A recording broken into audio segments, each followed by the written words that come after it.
గౌరవనీయులు మిత్రులు పల్లా రాజేశ్వర రెడ్డి గారు, మన జనగామ శాసనసభ్యులు, కొద్ది రోజుల్లోనే ఒక మంచి ఎమ్మెల్యేగా కార్యకర్తలకు ప్రజలకు అందుబాటులో ఉండే శాసనసభ్యుడిగా చాలా మంచి పేరు తెచ్చుకున్నటువంటి మిత్రులు పల్లా గారు, గౌరవనీయులు తాటికొండ రాజన్న గారు, తమ్ముడు ఎర్రోల శ్రీనివాస్ గారు, క్యామ మల్లేశ్వర గారు, నరసింహరావు గారు, కృష్ణారెడ్డి గారు, చాలా మంది కనబడుతున్నారు.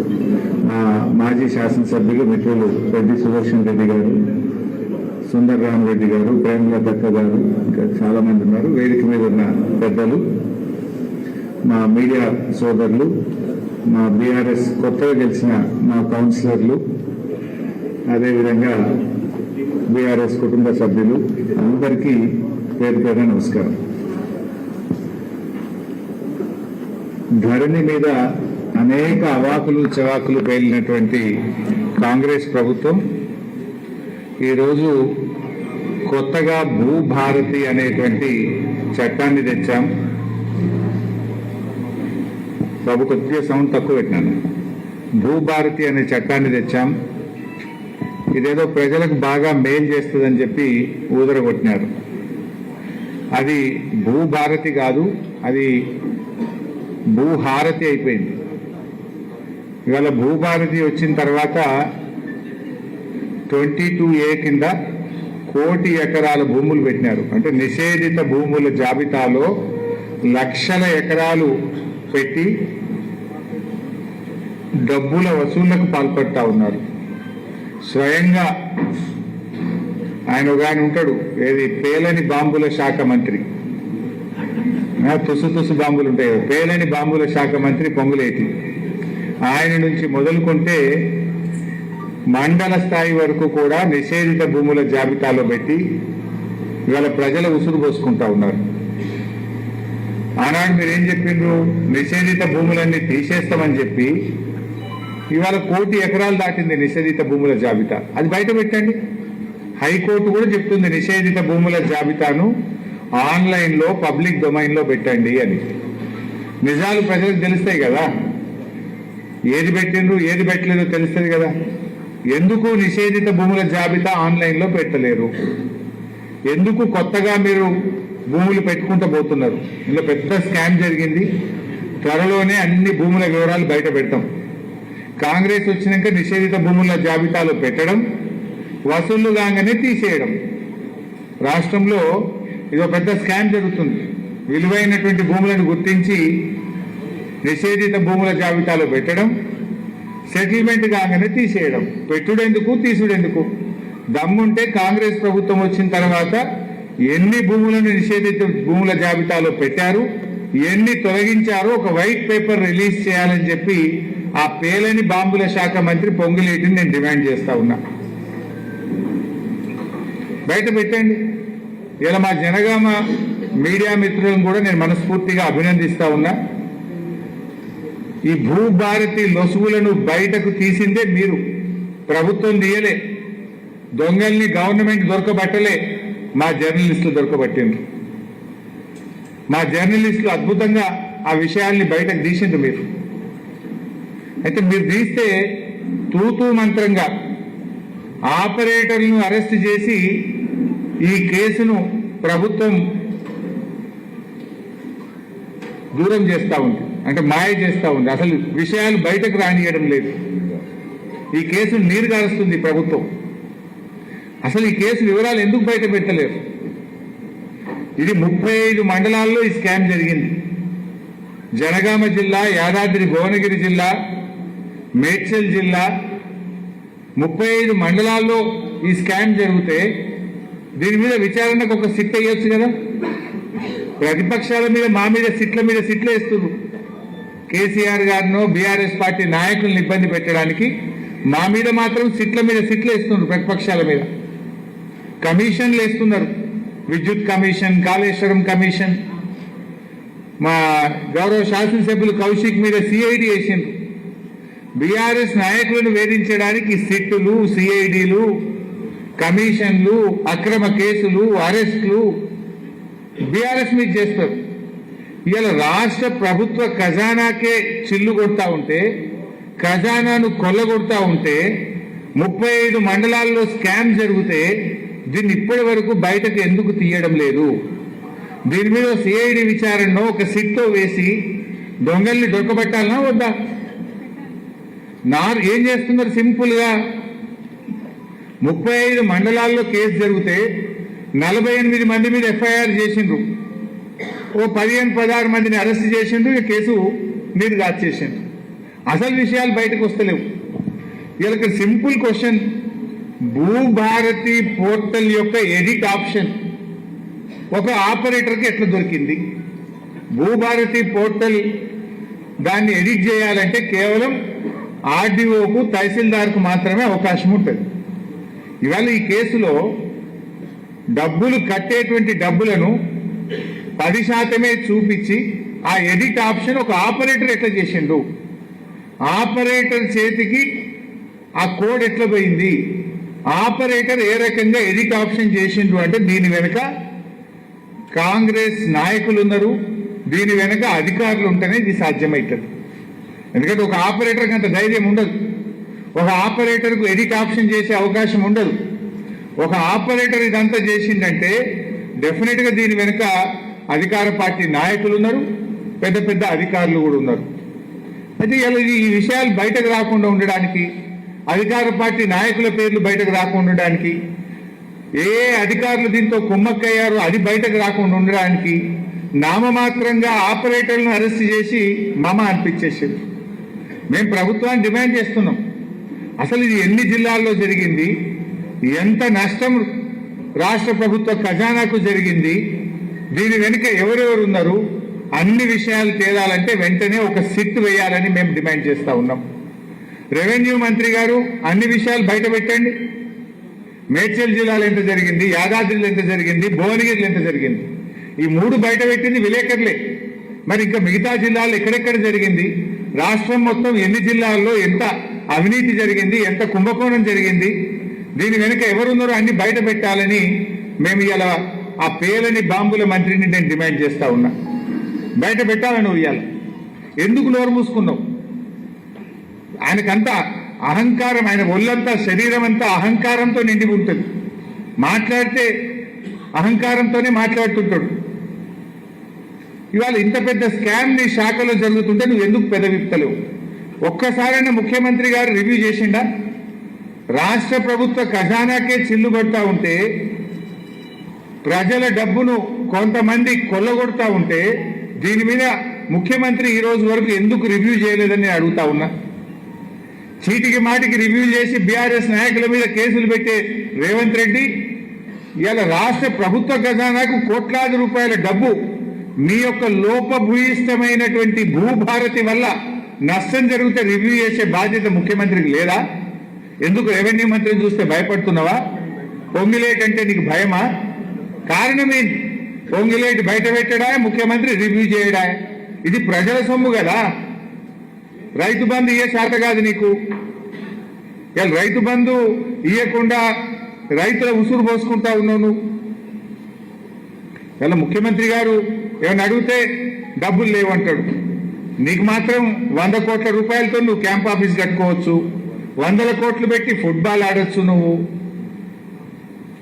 నీకు ఫుట్బాల్ ఆడడానికి పైసలు ఉంటాయి, కోట్ల రూపాయలతో క్యాంప్ ఆఫీసులు కట్టుకోవడానికి పైసలు ఉంటాయి, అందాల పోటీలు నిర్వహించడానికి పైసలు ఉంటాయి, లేదు ఫ్యూచర్ సిటీలో 1,00,000 కోట్లు ఖర్చు పెట్టడానికి పైసలు ఉంటాయి, మూసీలో పేదల ఇండ్లు కూలగొట్టి గాంధీ విగ్రహం పేరిట 1,000 కోట్ల రూపాయలు ఖర్చు పెట్టడానికి పైసలు ఉంటాయి. రైతులు అనగానే పైసలు లేవని చెప్పి ఇవాళ మాట్లాడుతూ ఉన్నాడు. రేవంత్ రెడ్డికి బూతుల మీద ప్రేమ ఉన్నది కానీ రైతుల మీద ప్రేమ లేదు. బూతులు మాట్లాడడానికి నీకు నోరు వస్తుంది, రైతుల గురించి మాట్లాడడానికి నోరు రాదు.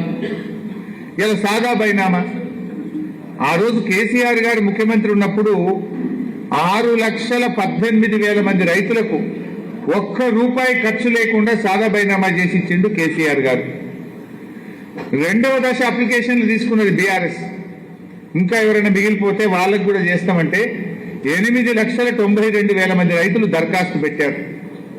ఈ రోజుకు కాంగ్రెస్ ప్రభుత్వం ఒక్కరికి కూడా సాదా బైనామా చేయలేదు. కేసీఆర్ గారు సాదా బైనామా ఎట్లా అమలు చేసిండ్రు? మోక మీద పోయిండు, భూమి కొన్నది నిజమేనా? పక్కనుండే రైతుల్ని అడిగిండ్రు, ఈయన సాగు చేసుకుంటుండా అని అడిగిండ్రు. అది నిజం ఉంటే ఆర్డర్ పాస్ చేసిండ్రు, వాళ్ళకు పాస్బుక్లు ఇచ్చేసినాం, టైటిల్ డీడ్ ఇచ్చేసినాం. కానీ ఇలా కాంగ్రెస్ వచ్చినాక ఆ రోజేమో ఎలక్షన్ల ముందు ఏం చెప్పిండ్రు? మేము గెలవంగానే ఎల్ఆర్ఎస్ ఫ్రీ, సాదా బైనామా ఫ్రీ, మేము గెలవంగానే ఎస్సీ ఎస్టీల భూములకు పట్టాలు ఇస్తాం. ఇప్పుడు ఏం చేస్తుండ్రు?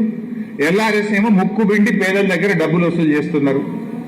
ఎస్సీ ఎస్టీల భూములకు పట్టాలు ఇస్తామని చెప్పి పట్టాలు ఇస్తలేరు. కానీ ఎస్సీ ఎస్టీల భూములు రేవంత్ రెడ్డి ముఖ్యమంత్రి అయిన తర్వాత 1,00,000 ఎకరాల ఎస్సీ ఎస్టీ భూములను ఇలా ప్రభుత్వం స్వాధీనం చేసుకున్నది. 1,00,000 ఎకరాలు తీసుకున్నారు. ఇందిరమ్మ రాజ్యం అంటే ఎస్సీ ఎస్టీలకు భూములు పంచుడా, ఎస్సీ ఎస్టీల భూములు గుంజుకుడా? రేవంత్ రెడ్డి ముఖ్యమంత్రి అయినాక హైదరాబాద్, రంగారెడ్డి, సంగారెడ్డి, మేడ్చల్, హైదరాబాద్ పరిసర ప్రాంతాల్లో 1,00,000 ఎకరాల ఎస్సీ ఎస్టీ భూములను ఇవాళ స్వాధీనం చేసుకున్నారు. ఎలక్షన్ల ముందేమో పట్టాలు ఇస్తామన్నారు, గెలిచి గద్దెనెక్కినాకనేమో భూములు లాక్కుంటున్నారు మీరు. అట్లనే సాదా బైనామా తప్పకుండా చేస్తామన్నారు. 8,92,000 మంది కేసీఆర్ గారి హయాంలో అప్లికేషన్ పెట్టుకున్నారు సెకండ్ ఫేజ్ లో. ఇవాళ వీళ్ళు వచ్చినాక ఏం చేసిండ్రు? అమ్మినోళ్ళు అఫిడవిట్ ఇవ్వాలన్నట. అమ్మినోళ్ళు అఫిడవిట్ ఇచ్చినాక నీ దగ్గరికి ఎందుకు వస్తారు? సాదా బైనామా గవర్నమెంట్ ఏం చేస్తుంది? అమ్మినోడు ఇస్తలేడు కనుకనే, అది అమలైతలేదు కనుకనే, పాస్బుక్ టైటిల్ డీడ్ లేకపోతే ఎరువులు వస్తలేవు, రైతు బంధు వస్తలేదు కనుకనే, అది అమలైతే మాకింత ఎరువులు దొరుకుతాయి, పాస్బుక్ టైటిల్ డీడ్ వస్తే మాకింత రైతు బంధు పడుతుందని కదా. ఆనాడు బీఆర్ఎస్ హయాంలో కోర్టు కేసు వల్ల సెకండ్ ఫేజ్ మేము చేయలేదు. నువ్వు వచ్చినాక కోర్టు కేసు పోయింది. కానీ నువ్వేం చేసినావు? నోటితో నవ్వి నొసటితో వెక్కిరించినట్టు సాదా బైనామా అమలు చేయమంటే గతంలో బీఆర్ఎస్ హయాంలో లేనటువంటి కొత్త నిబంధన, బాండ్ పేపర్ మీద అమ్మిన ఆయన అఫిడవిట్ ఇవ్వాలి. నేను అడుగుతున్నా, 8,92,000 మంది రైతులు దరఖాస్తు పెడితే ఒక్కలన్నా అఫిడవిట్ ఇచ్చిండ్రా? ఒక్క రైతు కన్నా నువ్వు పాస్బుక్ ఇచ్చినావా? మోసం చేసినావు నువ్వు రైతులు. ఆ రోజు మేము ఇచ్చినాం. 6,18,000 మంది రైతులకు ₹1 ఖర్చు లేకుండా సాదా బైనామా అమలు చేసి నాటి కేసీఆర్ ప్రభుత్వం పాస్బుక్లు ఇచ్చింది, రైతు బంధు ఇచ్చింది. కానీ నువ్వు ఒక్కరికి కూడా ఇవాళ సాదా బైనామా చేయలే. రైతుల్ని మోసం చేస్తా ఉన్నావు. ఎస్సీ ఎస్టీలకు పట్టాలు ఇస్తాను మోసం చేసినావు. ఎల్ఆర్ఎస్ ఫ్రీ అని దగా చేసినావు నువ్వు. ఇవాళ ఇంత పెద్ద స్కామ్ జరిగితే ఇవాళ ఈ స్కామ్ ను బయటకు రాకుండా ఈ కేసును నీరుగారుస్తున్నారు. ఎందుకంటే దీని వెనుక అధికార పార్టీ నాయకులు ఉన్నారు. ఉన్నత అధికారుల హస్తంతోనే ఈ స్టాంప్స్ అండ్ రిజిస్ట్రేషన్ డిపార్ట్మెంట్ లో పెద్ద ఎత్తున అవినీతి జరిగింది, ప్రజాధనం కొల్లగొట్టబడ్డది. ఈయన ఈ పేలని బాంబుల మంత్రి నేను ఎన్ఐసితో పెట్టినా, ఎన్ఐసి సాఫ్ట్వేర్ అని చాలా గొప్పలు చెప్పిండు. భూభారతి అనేది ఎన్ఐసి సాఫ్ట్వేర్ మీద. మరి ఎందుకు ఇదంతా అవినీతి జరుగుతుంది? నీ ఎన్ఐసి సాఫ్ట్వేర్ పనిచేస్తలేదా? ఎక్కడ లోపం ఉంది? ఆనాడు ధరణి ఉన్నప్పుడు ఇటువంటి లోపాలు జరగలే. వారం రోజుల్లోగా ఇంటికి పట్టా పాస్ పుస్తకాలు వచ్చినాయి. ఇలా కాంగ్రెస్ వచ్చినాక 6 నెలల పాస్బుక్లే వస్తారు రిజిస్ట్రేషన్ చేసుకున్న వాళ్ళకు. 6-7 నెలల నుంచి ఎవరికి పాస్బుక్ రావడం లేదు. ప్రజలు ఇబ్బంది పెడతా ఉన్నారు పాస్బుక్లు రాక. మరి నాడు కేసీఆర్ గారు ధరణి ఉన్నప్పుడు వారం రోజుల్లో పోస్టులు ఇంటికి వచ్చింది. మీరేం చేస్తున్నారు? పాస్బుక్లు ఇస్తామని మనిషికి 300 వసూలు చేస్తున్నారు. రిజిస్ట్రేషన్ అప్పుడే పైసలు తీసుకుంటున్నారు, కానీ పాస్బుక్లు మాత్రం ఇస్తలేరు. ఉల్టా ఇవాళ ప్రభుత్వ ఖజానాకు రావాల్సిన డబ్బులు బ్రోకర్ల చేతికి, కాంగ్రెస్ నాయకుల జేబుల్లోకి పోతుంటే దీన్ని విచారణ చేయరు. అసలైనటువంటి దొంగల్ని పట్టుకోకుండా ఇవాళ కేసును నీరుగారుస్తున్నటువంటి పరిస్థితి ఉన్నది. మరి ఎన్ఐసి సాఫ్ట్వేరు అని గొప్పలు చెప్పిన పొంగులేటి ఇవాళ ఏం చెప్తావు? ఎందుకు నీ భూభారతి ఫెయిల్ అయింది? ఎందుకు ఈ అవినీతి జరుగుతుంది? ఇవాళ పొంగులేటి గారు సమాధానం చెప్పాల్సినటువంటి అవసరం ఉంది. ఎవరో ఆపరేటర్ బసవరాజుని అరెస్ట్ చేసి ఇక కేసు అయిపోయింది అంటారు. బసవరాజు వెనుక ఉన్న అధికార పార్టీ నాయకులు ఎవరు? బసవరాజు వెనుక ఉన్న ఉన్నత అధికారులు ఎవరు బయటకు తీయరా? ఇది మళ్ళీ భవిష్యత్తులో జరగకుండా కఠిన చర్యలు తీసుకోరా? బీఆర్ఎస్ నాయకులను మాత్రం అక్రమ కేసులు పెట్టి పడి అరెస్ట్ చేస్తారు. ఈ కేసులో 48 మంది మీద మీరు కేసు పెడితే ఎందుకు 15 మందిని అరెస్ట్ చేసి చేతులు దులుపుకుంటున్నారు? మిగతా వాళ్ళని ఎందుకు వదిలిపెట్టినారు? ఎందుకు లోతైనటువంటి విచారణ జరపడం లేదో ఇవాళ ప్రజలకు సమాధానం చెప్పాలని చెప్పి కూడా నేను డిమాండ్ చేస్తా ఉన్నా. మరి సిట్టో, సిఐడిలో, కమిషన్లో అది కేవలం ప్రతిపక్షాలకే పరిమితమా? అంటే ప్రతిపక్షాల మీద పగబట్టుడు, పేదల ఇల్లు కూలగొట్టుడు, ఇంతేనా నువ్వు చేసేది? ప్రతిపక్షాల మీద పగబట్టుడు, పేదల ఇల్లు కూలగొట్టుడు, లాస్ట్కి ఇలా గుడిని కూడా కూలగొట్టుడు. ఇక నిన్నటిదాకా ఇల్లు కూలగొట్టిండ్రు. కేసీఆర్ గారు కట్టించిన శారదా పీఠాన్ని కూలగొట్టమని పొద్దుగాల పోలీసులు పోయింది. మళ్ళీ అటు పోయినా, అందుకే లేట్ అయినా నేను ఇవాళ. ఇక నిన్నటిదాకా ఇల్లు కూలగొట్టుడు అయిపోయింది, ఇలా గుళ్ళు కూడా కొడతాడ. కేసీఆర్ ఆనవాళ్ళు మారుస్తా అంటే కేసీఆర్ గారు కట్టించిన గుడి కూడా కూలగొట్టాడు రేవంత్ రెడ్డి. ఇదేనా ఆనవాళ్ళు మార్చడం అంటే? అందువల్ల నేను పొద్దున అనుకోకుండా అటు పోతే గంటన్నర లేట్ అయినా క్షమించాలి మీరందరూ కూడా. అయితే ఇలా 2.5 ఏళ్ల కాంగ్రెస్ పాలనలో ముఖ్యమంత్రి, మంత్రుల ఆస్తులు పెరిగినాయి, పేదల బతుకులు అయితే మారలే. రైతు బంధు రాదు, కళ్యాణ లక్ష్మి చెక్కులు రావు, బోనస్ రాదు, కేసీఆర్ కిట్ రాదు, పంటల బీమా రాదు. మంత్రులకు మాత్రం ఆస్తులు పెరుగుతున్నాయి, ముఖ్యమంత్రి ఆస్తులు పెరుగుతున్నాయి. ముఖ్యమంత్రి అన్నదమ్ముల ఆస్తులు అయితే ఇవాళ అడ్డగోలుగా పెరుగుకుంటా పోతున్నాయి. గ్యారంటీలన్నీ గాల్లే కలిసిపోయినాయి. ఇవాళ ఆ రోజు రేవంత్ రెడ్డి గారు, కేసీఆర్ గారు 2 పంటలకు రైతు బంధు ఇస్తే 3 పంటలకు ఎందుకు ఇవ్వమని అడిగిండు. నువ్వు 3 పంటలు కాదు కానీ 1 పంటకి ఇస్తలేవు కదా నువ్వు. కేసీఆర్ గారు బరాబర్ కరోనా వచ్చినా 2 పంటలకు ఇచ్చిండు. 2 పంటలకు ఇస్తే 3 ఎందుకు ఇస్తలేవన్నావు నువ్వు? 3 ఎందుకు ఇస్తలేవన్న రేవంత్ రెడ్డిని 1 పంటకి ఎందుకు ఇస్తలేవు? సమాధానం చెప్పాలి కదా. నువ్వు వచ్చినాక ఇది 5వ రైతు బంధు. ఇప్పటికి పడ్డాయి 2, ఎగబెట్టినాయి 3. ఇచ్చింది తక్కువ, ఎగబెట్టింది ఎక్కువ. ఇది 5వ రైతు బంధు ఇప్పుడు పడాల్సింది యాసంగి. కానీ నువ్వు ఇప్పటిదాకా ఇచ్చినాయి 2, ఎగబెట్టినాయి 3 రైతు బంధులు. 15,000 ఇస్తా అన్నాడు రాహుల్ గాంధీ. 15,000 కాదు, ఉన్నాయి కూడా ఎగబెట్టినావు నువ్వు. పక్కా బరాబర్ కేసీఆర్ ఉన్నప్పుడు ఒక నమ్మకం ఉండే, రైతులకు బరాబర్ రైతు బంధు పడుతుందని ఒక నమ్మకం ఉండే. నాట్లకు కేసీఆర్ రైతు బంధు ఇస్తే ఓట్లకు రేవంత్ రెడ్డి ఇస్తుండు. ఒకసారి ఎంపీ ఎన్నికల ముందు ఇచ్చిండు, ఒకసారి సర్పంచ్ ఎన్నికల ముందు ఇచ్చిండు. కాదు ఇప్పుడేం ఎలక్షన్ లేవు, మళ్ళీ పెట్టేశాడు. నాట్లకు కేసీఆర్, ఓట్లకు రేవంత్. ఇదేం అంటే మీరు గుర్తు తెచ్చుకోండి. ఎంపీ ఎన్నికల ముందు ఒకసారి పడ్డది, సర్పంచ్ ఎలక్షన్ల ముందు ఒకసారి పడ్డది. ఇప్పుడు యాక్చువల్గా ఎంపీటీసీ, జెడ్పీటీసీ ఎలక్షన్ ఉంటే పడుతుండే. పర్లేదా?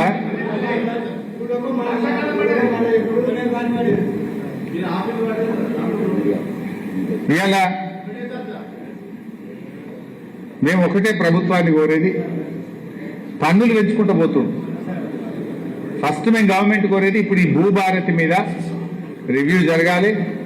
అనేక అవకతవకలు ఉన్నాయి. భూభారతిలో జరిగిన అవకతవకల మీద విచారణకు వెంటనే సిట్ వేయాలని ముఖ్యమంత్రి రేవంత్ రెడ్డిని మేము డిమాండ్ చేస్తున్నాం. దీని వెనుక ఉన్న అధికార పార్టీ నాయకులు ఎవరో, అధికారులు ఎవరో అందరూ బయటకు రావాలి.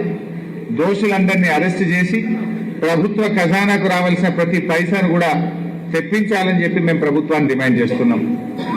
అదేవిధంగా సాదా బైనామా అమలు విషయంలో ఏదైతే అమ్మిన వాళ్ళు బాండ్ పేపర్ మీద అఫిడవిట్ పెట్టాలనే నిబంధన పెట్టిండ్రో ఆ నిబంధనను తొలగించాలని, ఈ 8,92,000 మంది రైతులకు వెంటనే సాదా బైనామా అమలు చేయాలని బీఆర్ఎస్ పార్టీ పక్షాన మేము డిమాండ్ చేస్తా ఉన్నాం.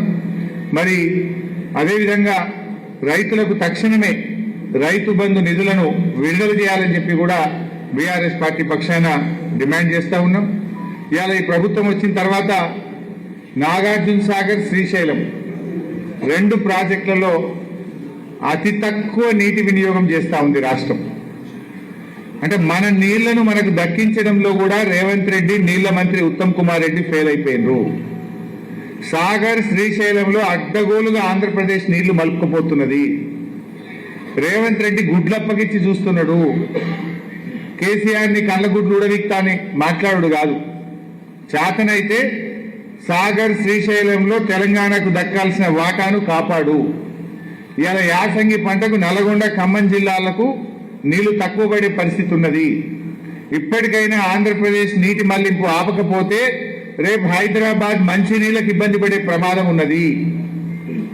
నువ్వు గుడ్లప్పగిచ్చి చూసుడో, గుడ్లుడో వీకుడో కాదు రేవంత్ రెడ్డి, అవసరమైతే అపెక్స్ కౌన్సిల్ మీటింగ్ డిమాండ్ చేయి ఢిల్లీకి పోయి కేంద్ర నీటిపారుదల శాఖ మంత్రి దగ్గర కూర్చొని తెలంగాణ నీటి వాటా కాపాడాలని చెప్పి మేము ఈరోజు డిమాండ్ చేస్తా ఉన్నాం.